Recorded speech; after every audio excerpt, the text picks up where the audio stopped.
Hello friends, आज हम discuss करेंगे Java architecture.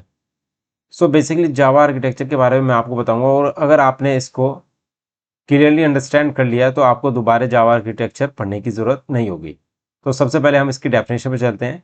Java architecture is the design structure that allows Java programs to run on any platform और device. So basically Java architecture क्या है? एक design structure है। वो क्या करेगा? अलाउ करता है जावा प्रोग्राम्स को रन ऑन एनी प्लेटफॉर्म या डिवाइस पे। It is based on idea for writing code once and running it anywhere. So इसका बेसिकली मेन आइडिया ये है कि वो एक बार हम कोड लिखेंगे और रन करेंगे एनीवेयर। अब मैं आपको इसके डिज़ाइन स्ट्रक्चर के बारे में बताता हूँ। First one is Java application, यानी कि जावा source code. So basically developer क्या करता है? कोई भी प्रोग्राम बनाया जावा के अंदर, उसको हम जावा सोर्स कोड बोलते हैं। जब उसको हम एग्जीक्यूट करते हैं, किसके थ्रू करते हैं? जावा कंपाइलर के।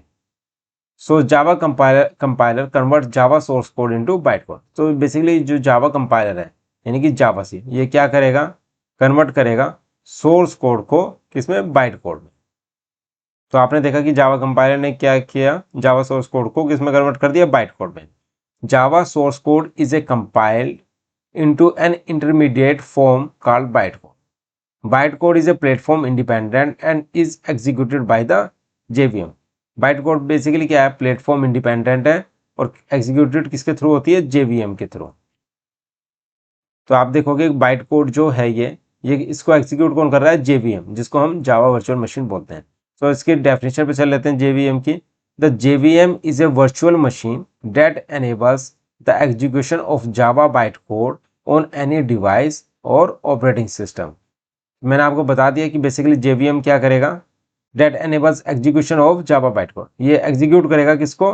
जावा बाइट कोड को। किस पर? एनी डिवाइस या ऑपरेटिंग सिस्टम पे। जेवीएम प्रोवाइड्स क्या करता है? Garbage collection, automatic memory management, freeing up memory when it's no longer in use. So ये बेसिकली जो गार्बेज कलेक्शन क्या करता है? ऑटोमेटिक मेमोरी मैनेजमेंट करता है और मेमोरी को फ्री करता है अगर हम इसको no longer in use. So basically अगर यूज नहीं हो रहा है तो उसको फ्री कर देगा। Second one is execution engine. Execute bytecode instructions in the form of machine code for a specific platform। ये क्या हो गया? एग्जीक्यूशन इंजन हो गया। The third one is class loader, loads classes into memory when needed. So ये basically क्या है? JVM का डेफिनेशन आपको क्लियर हो गया होगा।